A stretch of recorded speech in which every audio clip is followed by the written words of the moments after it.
Liana e Felipe pensam em passar um fim de semana romântico num lugar afastado e bucólico. Eles mentem para os pais, inventando uma excursão da escola. Antes dessa viagem, ela chegou para a mãe dela, perguntou que ela queria viajar com o Felipe para um sítio de um tio, uma história meio enrolada. Sozinhos, os dois chegam a um sítio em Embu-Guaçu, onde são surpreendidos por Champinha e Pernambuco. Dois criminosos que querem mais que dinheiro. Mantiveram o casal em cômodos separados, onde então começaram os abusos em relação a Liana. Felipe é executado. Ele foi vítima de um ferimento por arma de fogo, mas uma espingarda de caça. Isso foi uma execução. E Liana passa 10 dias sendo violentada e torturada por 5 criminosos. Eles não têm sentimentos superiores. É perversidade pela insensibilidade. Até que Champinha a mata com golpes de facão. É uma maluquice só. Não é verdade. Porque não dá para acreditar, entendeu? Que essa história é real. Conheça os bastidores do crime que abalou o país e mexeu com a relação de pais e filhos. Chorei, meu filho.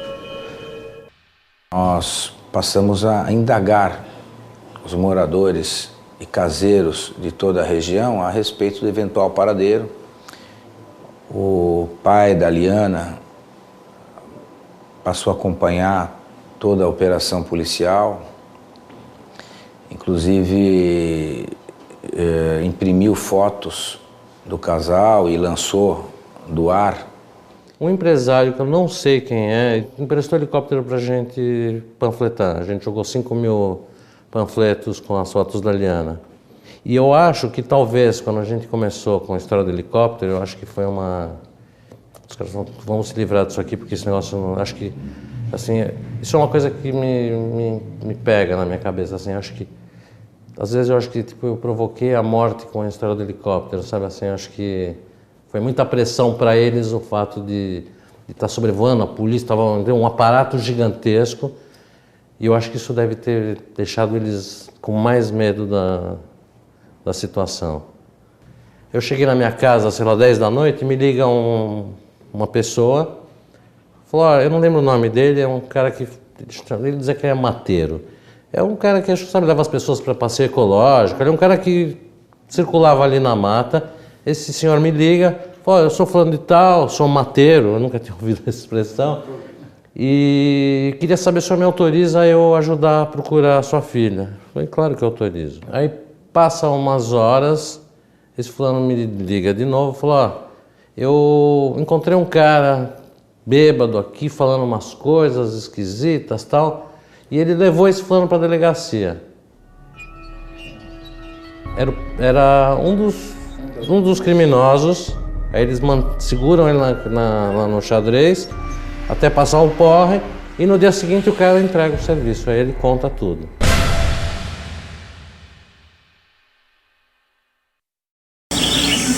Cômodos num bairro pobre de Embu-Guaçu, cidade da Grande São Paulo. Uma casa humilde e sem qualquer conforto. Até ser preso aos 17 anos de idade, Champinha dividia o único quarto com a mãe e 3 irmãos. Uma situação bem diferente da atual. Hoje, Champinha tem um quarto só para ele. TV, móveis e eletrodomésticos novos. E não precisa se preocupar com o trabalho. É em frente à televisão que Champinha passa a maior parte do tempo. Para as autoridades do estado, tudo normal. Eu não acho que tem nada demais ele ver televisão, melhor do que ficar acorrentado. Não tem nenhuma regalia assistir televisão. Apesar de prevista em lei, a forma como o estado tenta socializá-lo não agrada aos moradores da cidade, que testemunhou em 2003 um dos crimes mais bárbaros da história. É revoltante isso aí, pro Brasil inteiro. Isso aí é o reflexo do nosso país, né? O bandido, ele tem mais mordomia do que a gente que trabalha, né? Ele vai querer aquela vida pro resto da vida. Para que ele vai querer ir pra rua? Ele vai querer continuar lá. Acampados em um sítio da região, Liana Friedenbach e Felipe Café foram torturados e assassinados por Champinha e outros 3 homens. Liana ainda sofreu por 5 dias abuso sexual. Champinha, menor de idade à época, ainda cumpre a medida socioeducativa prevista no Estatuto da Criança e Adolescente.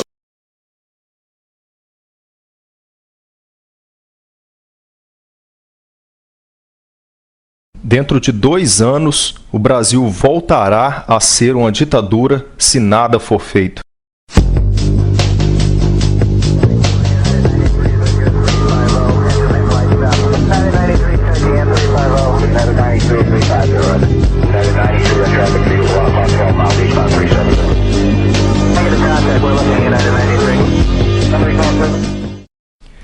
Enquanto que o Congresso Nacional preparava para entrar de recesso no final de 2009, em dezembro de 2009, o senhor presidente da República ele assinou o decreto que aprova o Programa Nacional dos Direitos Humanos.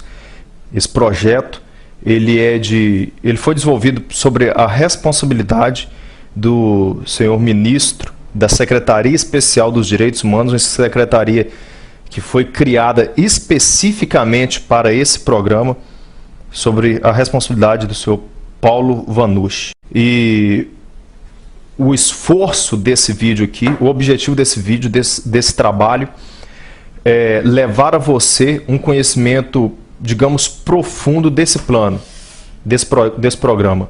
O que está aqui dentro, o quanto isso é perigoso, é nocivo à Constituição brasileira e a toda a população do Brasil aí. Então convido você a vir comigo nesse vídeo, nesse estudo, nessa aula, para conhecer um pouco mais desse projeto e quanto isso é importante e afetará diretamente a população, a nação brasileira, tal qual você a conhece hoje. Vamos conhecer agora um pouco da origem desse plano, de onde que veio isso. A ONU, Organização das Nações Unidas, uma instituição que você pensa que luta pelos direitos humanos e pela paz mundial, ela criou a ideia, ela criou um programa para apresentar para todos os países membros. Ela deu orientações para que todos os países membros formulassem um projeto para a luta em defesa dos direitos humanos. Sendo assim, em 1996, o senhor Fernando Henrique, então presidente do Brasil, apresentou o primeiro modelo do plano. Foi chamado PNDH-1. Mais tarde, no último ano de seu governo, em 2002, ele apresentou a segunda versão, foi chamado PNDH-2.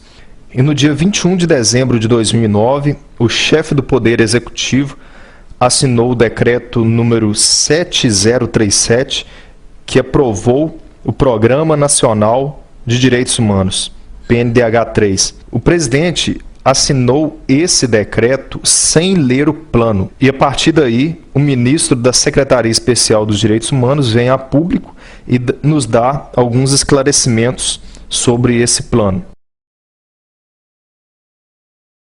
Vamos compreender agora como foi organizado esse plano. O ministro Paulo Vanucci, ele, em seu prefácio, ele afirma que foram realizadas 50 conferências nacionais, a realização de 137 encontros para discutir o conteúdo do plano, com participação de 14 mil pessoas. Agora eu faço as minhas críticas a esses dados que nós encontramos aqui no prefácio sobre a organização desse plano pelo senhor Paulo Vanucci aí. 14 mil pessoas, se você compreende um pouco de matemática, representa apenas 0,007% dos 190 milhões de habitantes no Brasil. Então, essas 14 mil pessoas que foram consultadas aí, que foram entrevistadas, que participaram dessas conferências, desses debates, não tem significância representativa na população brasileira. Isso não quer dizer que essas pessoas podem falar pelo total da população. Para que você, que está me ouvindo aqui, tenha ideia, em São Paulo são necessários 100 mil votos para que um deputado federal seja eleito. Como que 14 mil pessoas apenas podem responder pela população inteira em um plano que vai alterar profundamente a Constituição brasileira? Então isso é desprezível, ainda que a secretaria responsável por esse plano tenha provas que 14 mil pessoas participaram e as 14 mil pessoas foram favoráveis a esse plano, ainda que apresente provas, isso não pode ser levado à frente pelas palavras de um número tão pequeno de pessoas em relação à população brasileira. Por dentro do plano, vamos entender agora, estudar várias de suas diretrizes e entender onde estão concentrados os pontos críticos deste plano. A estrutura do PNDH3 são 6 eixos orientadores, eixo orientador 1, 2, 3, 4, 5, 6 e 25 diretrizes. Dentro desses eixos orientadores estão 521 ações programáticas. Essa é a estrutura do plano. Sendo assim, nós vamos pincelar aqui algumas dessas diretrizes e você vai compreender a malícia que existe por trás disso. Eu estudei todo o plano, suas 224 páginas, e agora vamos pincelar essas 521 ações programáticas aí e vamos ver o que tem de malicioso aí. Venha comigo. No eixo orientador 2, na diretriz 5, o que fala essa diretriz? Regulamentar a taxação de imposto sobre grandes fortunas. Essa proposta é em criar mais um tributo, mais uma carga tributária no Brasil. E será feita da seguinte forma, digamos que eles considerem que 50, 100, 200 mil reais seja uma grande fortuna. E realmente é uma grande fortuna se comparado à faixa salarial no Brasil, da base da sociedade. Então, digamos que 100 mil reais é lá uma grande fortuna, eles determinam. Então, vai ser criado um imposto em cima disso, digamos, sei lá, 5, 10%, que pode ser cobrado anual em cima desse valor.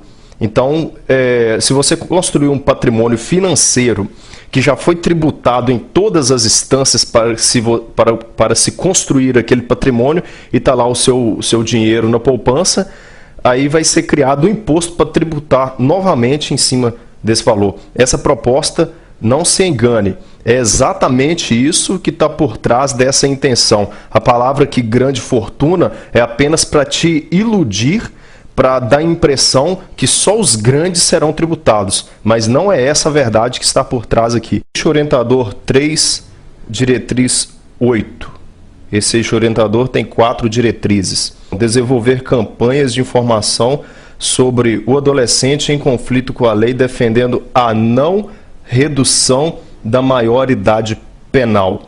Existe uma grande discussão no Brasil em cima disso, sobre essa não redução da maioridade penal, que a pessoa só pode ser considerada, ser julgada como um criminoso a partir da sua maioridade de 18 anos. E dessa idade abaixo, ele não pode ser julgado, não pode ser condenado como um preso comum. Ele cometendo delito, ele fica internado uma FEBEM, em um centro de recuperação, e quando completar 18 anos ele está livre como se não tivesse feito nada. Existem pessoas que são favoráveis a essa não redução, que querem que permaneça assim, e eu respeito a sua posição. E tem aquelas pessoas que são favoráveis à redução dessa maioridade penal. Mas um adolescente com seus 17 anos e 8 meses cometeu um assassinato, ele não pode ser julgado? Tem que se estudar muito a situação. A proposta aqui, no nosso decreto presidencial, é que não se fale mais disso, que coloque uma pedra em cima de um assunto e que não se reduza a maioridade penal. Não podemos colocar uma pedra em cima disso. Isso tem que ser discutido com a sociedade. E volto a repetir, não são essas 14 mil pessoas apenas, se é que elas existem, que vão falar pela sociedade brasileira por inteiro nessa questão. Eixo orientador 3, diretriz 9. Eixo orientador 3, diretriz 9. Dentro dessa diretriz encontramos a ação programática que fala o seguinte: apoiar a aprovação de projeto de lei que descriminaliza o aborto, considerando a autonomia das mulheres para decidir sobre seus próprios corpos.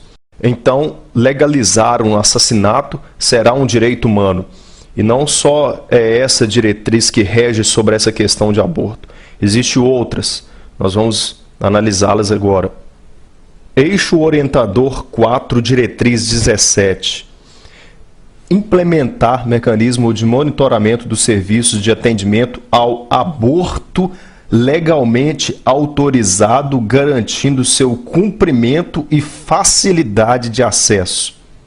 Então encontramos aí mais essa ação programática que trata sobre a legalização do aborto e colocando com uma facilidade de acesso grande no serviço público de saúde. Vamos para a próxima ação. Eixo orientador 3, diretriz 7. Garantir os direitos trabalhistas e previdenciários de profissionais do sexo por meio de regulamentação de sua profissão. Trata-se da legalização da prostituição no Brasil. Ainda no eixo orientador 3, apoiar o acesso a programas de saúde preventiva e de proteção à saúde para profissionais do sexo. Isso é a legalização da prostituição. Na prática, se uma pessoa quer defender os verdadeiros direitos humanos, nós deveríamos criar meios para tirar essas mulheres dessa situação, dessa vida que está à margem da sociedade, e não incentivar para que elas continuem nessa situação e que outras venham tomar o mesmo caminho. Mas isso não é uma questão, isso é uma parte dessa situação da legalização das profissionais do sexo, da prostituição. Isso será instruído nas escolas como uma nova profissão dentro do Brasil. No próximo eixo orientador você verá isso. Eixo orientador 3, diretriz 9. Realizar campanhas e ações educativas para desconstruir os estereótipos relativos às profissionais do sexo. O que é uma ação educativa? Onde você consegue mais eficiência? Na escola.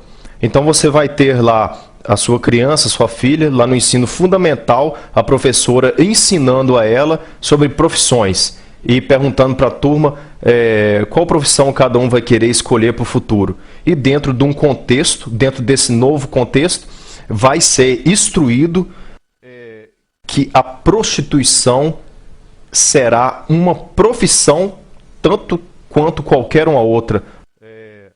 Então as crianças serão instruídas nisso.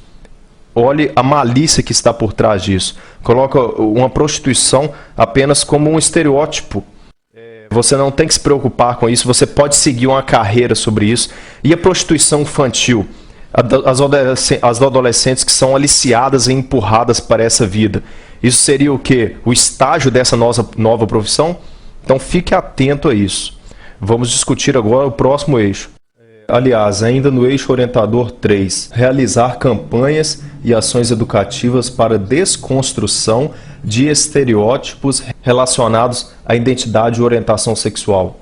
É que as crianças não vão poder serem instruídas, serem educadas, com nada que venha a dar a entender que o menino é um menino e que a menina é uma menina. Isso é a prática de você realizar uma campanha educativa para desconstruir estereótipos de identidade e orientação sexual. O menino ele não pode nada levar ele a pensar que ele é um menino e que menina é uma menina. Isso é só um estereótipo que tem que ser desconstruído na nossa sociedade. E a próxima proposta é ainda pior do que essa. Ainda no eixo orientador 3, reconhecer e incluir nos sistemas de informação dos serviços públicos todas as configurações familiares construídas por lésbicas, gays, bissexuais, travestis, transexuais, com base na desconstrução da heteronormatividade. Apesar da palavra heteronormatividade não existir nos nossos dicionários, eu vou explicar o que ela quer dizer. Hétero, relacionamento entre homem e mulher, entre mulher e homem, entre sexo oposto. Normatividade, uma atividade normal.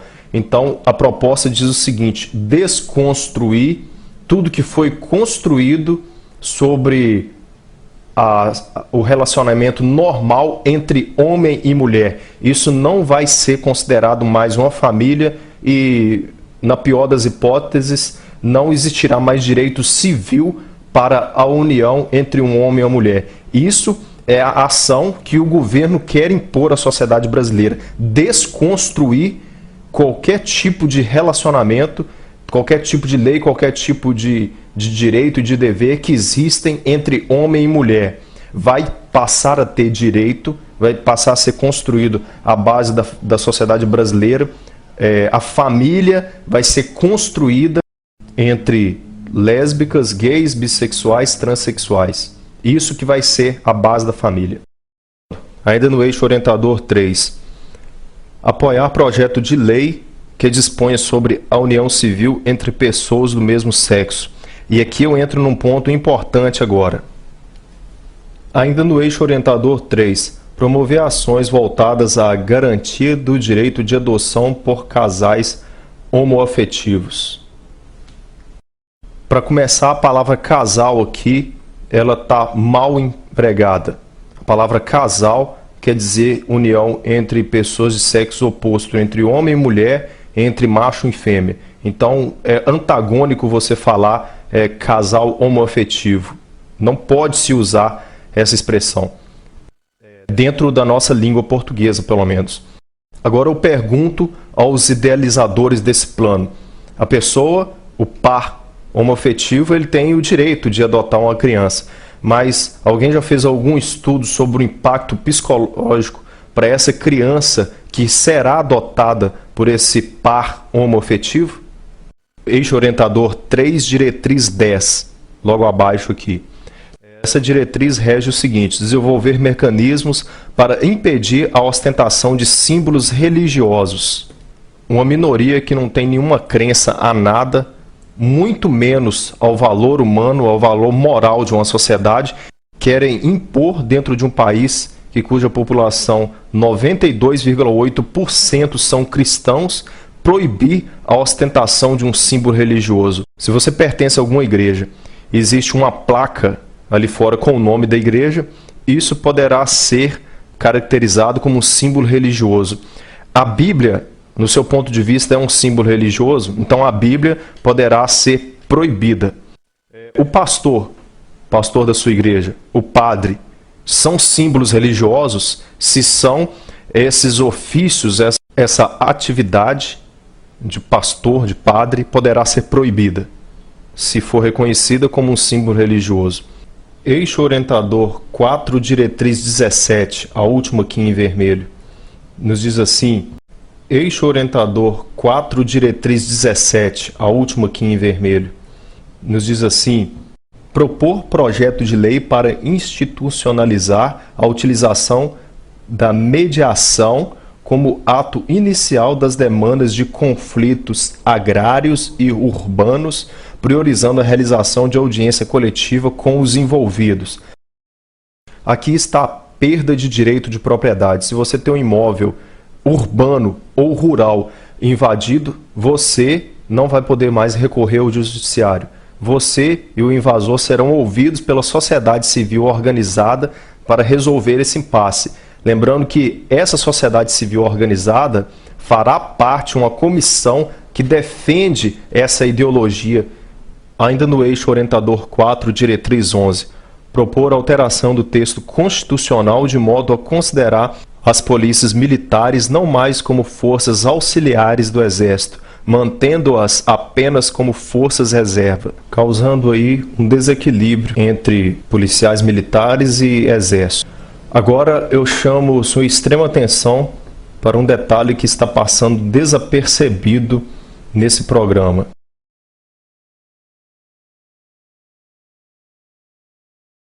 Ainda no eixo orientador 4, diretriz 17, há uma ação programática que fala assim: realizar ações permanentes de estímulo ao desarmamento da população.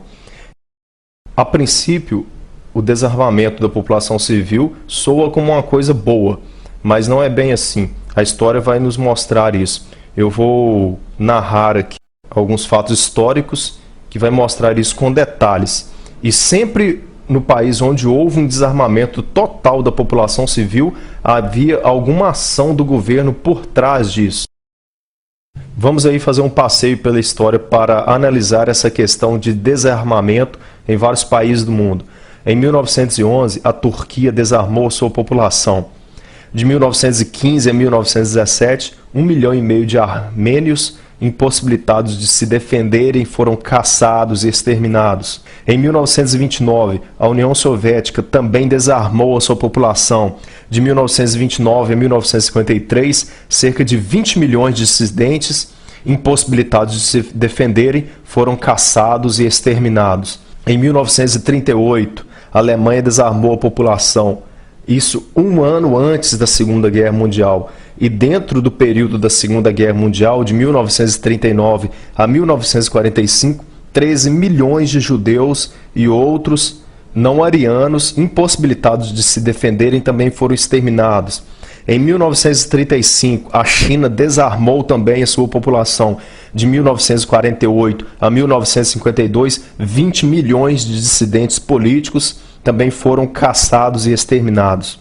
Em 1964, a Guatemala desarmou também sua população. De 1964 a 1981, 100 mil índios maias impossibilitados completamente de se defenderem também foram caçados e exterminados. Em 1970, Uganda desarmou a população.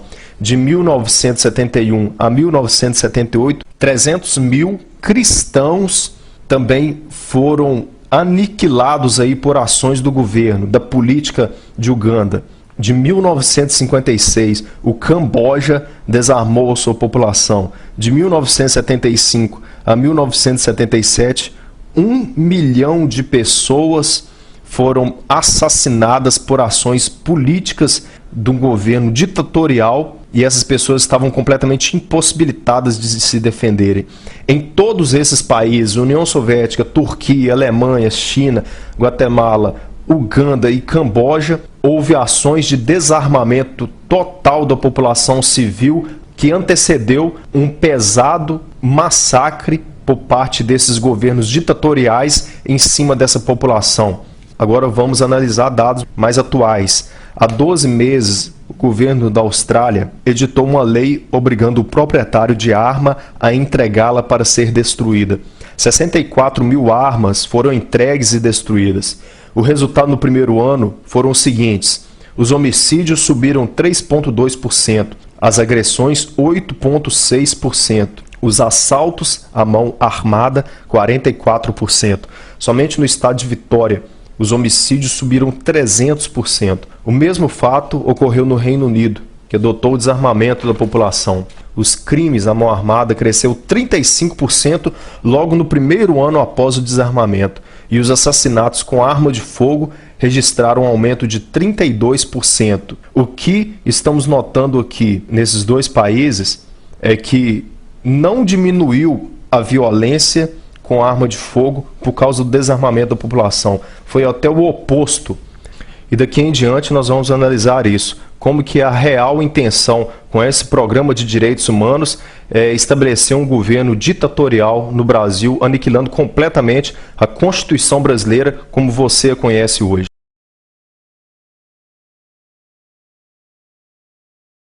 O primeiro passo para transformar uma democracia em um governo ditatorial é calar a boca da imprensa livre. E isso é um ponto fundamental que está aqui no Eixo Orientador 5, Diretriz 22. O Eixo Orientador 5 possui 5 diretrizes. Na última aqui, a ação programática diz o seguinte: propor a criação do marco legal regulamentando o artigo 221 da Constituição Federal, estabelecendo o respeito aos direitos humanos nos serviços de radiodifusão, rádio e televisão, concedidos, permitidos ou autorizados, como condição de sua outorga e renovação, prevendo penalidades administrativas como advertências, multas, suspensão da programação e cassação de acordo com a gravidade das violações praticadas. Isso é a censura da imprensa brasileira.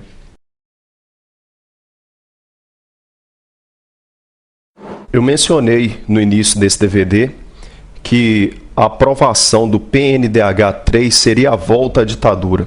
Mas, na verdade, é algo muito pior que uma ditadura. É a implantação de um regime totalitarista.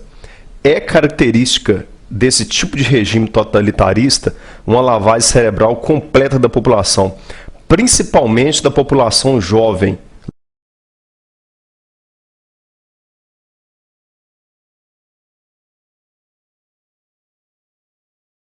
Se você, de certa forma, ficou assustado com tudo que foi discutido aqui nesse vídeo até esse momento, a pior parte vem agora. Trata-se de uma revolução cultural que querem implantar com essa política, com essa ideologia.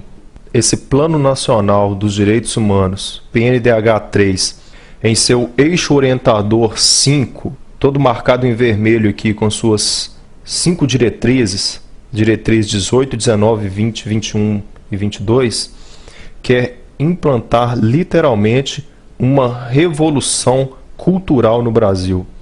Educação e cultura em direitos humanos. Observe a maldade, a malícia que está por trás desse eixo orientador. Todos os professores serão educados a seguirem rigorosamente esse plano, que eles chamam de direitos humanos. Isso será feito também no ensino fundamental, médio e superior.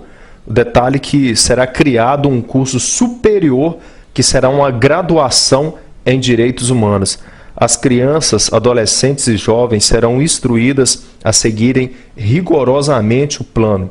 Isso é uma cópia, é o mesmo que fez Mao Tse-tung com a Revolução Cultural imposta à China, que ele implantou uma doutrina ideológica com seu famoso livro vermelho, onde foi varrido do mapa um remanescente cristão e implantado um ateísmo. Assim como fez Mao Tse-tung, o plano que essa raça de ateus querem implantar no nosso país molda todos os jovens a aceitarem o plano e lutarem por ele, lutarem contra todos que se opuserem ao plano. Dentro desse eixo orientador 5 que propõe essa revolução cultural no nosso país, encontra o seguinte: fomentar parcerias com as diretorias públicas de Estado e da União para a defesa jurídica dos defensores de direitos humanos nos processos abertos contra eles.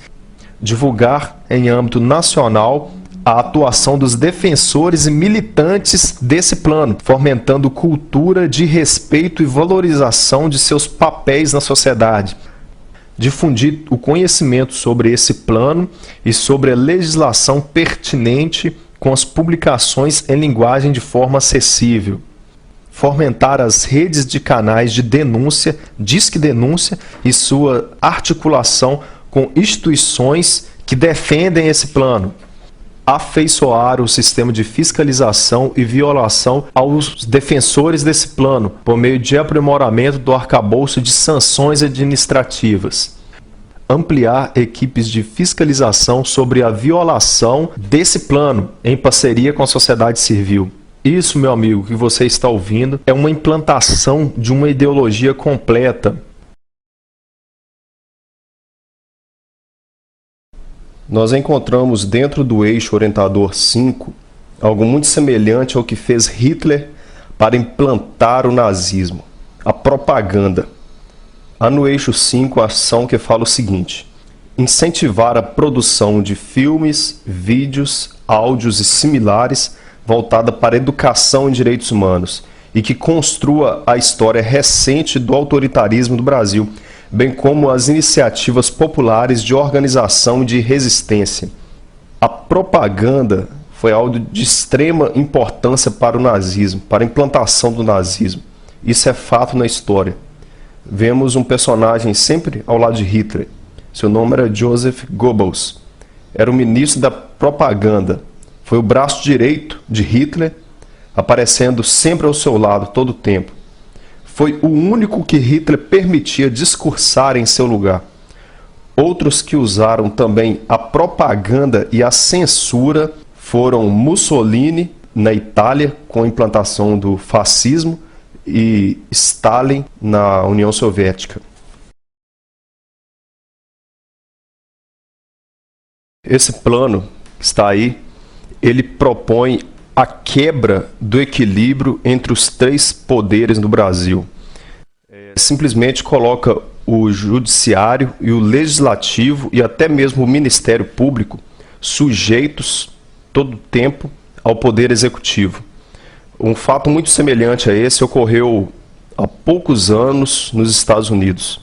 Após o 11 de setembro, com a aprovação do chamado Ato Patriota, na verdade um pacote de leis que erradicou a Constituição americana, destruindo o equilíbrio entre os três poderes. Hoje os Estados Unidos está longe de ser uma democracia. O Ato Patriota, assinado nos últimos anos de governo do presidente Bush, simplesmente tirou o poder do legislativo e do judiciário, dando todo o poder também ao executivo. Barack Obama, em sua campanha, ele prometeu que iria acabar com o Ato Patriota, mas o que ele fez foi simplesmente assinar também o Ato Patriota. Com esse PNDH3, a mesma coisa acontecerá no Brasil. O plano é uma reformulação completa do sistema constitucional brasileiro. Eu mencionei no início que dentro de 2 anos seria instaurado um novo regime no Brasil. E vemos isso no decreto de 21 de dezembro, que aprova o plano. Em seu artigo 3, determina metas, prazos e recursos para implantação de planos bianuais. Ou seja, se nada for feito, dentro de 2 anos, esse processo será irreversível.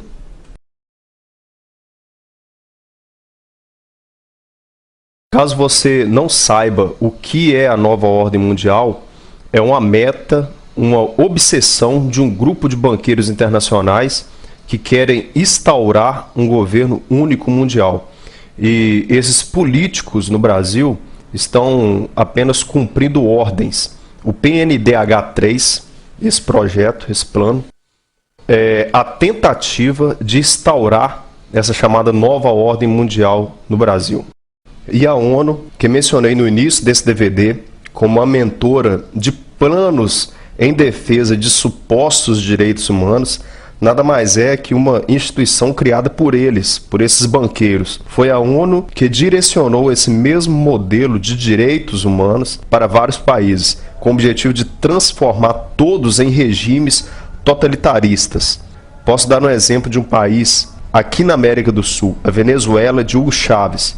Está transformando em lei um plano como esse, que recebeu da ONU, e está caminhando a passos largos para um regime totalitário. E esses políticos aqui no Brasil, assim como líderes políticos e presidentes pelo mundo, estão recebendo ordens por essa máscara chamada ONU para instaurar essa nova ordem mundial.